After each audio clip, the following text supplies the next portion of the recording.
ನಮಸ್ಕಾರ ಎಲ್ಲ ರೈತ ಬಂಧುಗಳಿಗೂ ಫಾರ್ಮರ್ಸ್ ಕಿಂಗ್ ಯೂಟ್ಯೂಬ್ ಚಾನಲ್ ಸ್ವಾಗತ. ನಾನು ನಿಮ್ಮ ಪವನ್. ಇದು ಚಿಕ್ಕಬಳ್ಳಾಪುರ ಹೂವಿನ ಮಾರ್ಕೆಟ್ 50 ರೇಟ್ಗಳು. ನಿಮಗೆ ಈ ವಿಡಿಯೋ ಯೂಸ್ಫುಲ್ ಆದರೆ ಪ್ಲೀಸ್ ಒಂದು ಲೈಕ್ ಮಾಡಿ, ಸಬ್ಸ್ಕ್ರೈಬ್ ಮಾಡ್ಕೊಳ್ಳಿ, ಫಾಲೋ ಮಾಡಿ, ಸಪೋರ್ಟ್ ಮಾಡಿ. ನಿಮ್ಗೆ ಏನಾದ್ರು ಡೌಟ್ಸ್ ಇದ್ದರೆ ಇಲ್ಲಿ ಕೊಟ್ಟಿರೋ ನಂಬರ್ಗೆ ಮೆಸೇಜ್ ಮಾಡಿ. ವಾಟ್ಸಪ್ ಗ್ರೂಪ್ ಲಿಂಕ್ ಬರುತ್ತೆ, ಪ್ರತಿಯೊಬ್ಬರು ಜಾಯ್ನ್ ಆಗಿ.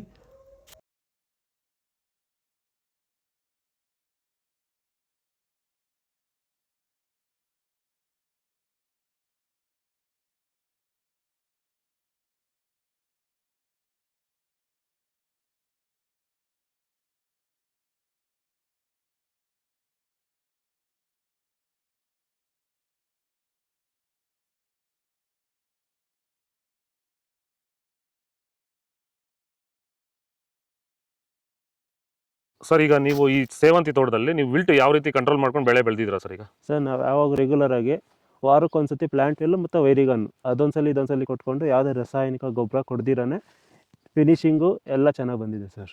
ಮತ್ತೆ ಇನ್ನ ಚಿಗುರುಗಳು ಬರ್ತಾನೆ ಇದೆ ಒಳಗಡೆಯಿಂದ. ಬ್ರಾಂಚಸ್ ಚೆನ್ನಾಗಿದೆ, ಫ್ಲವರ್ ಸೈಜು, ಕಲರು, ಶೈನಿಂಗು ಎಲ್ಲ ಚೆನ್ನಾಗಿದೆ. ರೆಗ್ಯುಲರ್ ಆಗಿ ಬಳಸಿದ್ರು ಸ್ಟಾರ್ಟಿಂಗ್? ರೆಗ್ಯುಲರ್ ಆಗಿ ಬರ್ಸಿದ್ರಿ. ಸೊ ಇಷ್ಟು ಮಾಡ್ಕೊಂಡ್ರೆ ಸಾಕು. ಇಷ್ಟು ಮಾಡ್ಕೊಂಡೋದ್ರೆ ಸಾಕು, ಮಾಡ್ಕೊಂಡು ವಿಲ್ಟ್ ಕಂಟ್ರೋಲ್ ಮಾಡ್ಕೋಬಹುದು. ಖರ್ಚು ಕಡಿಮೆನೆ.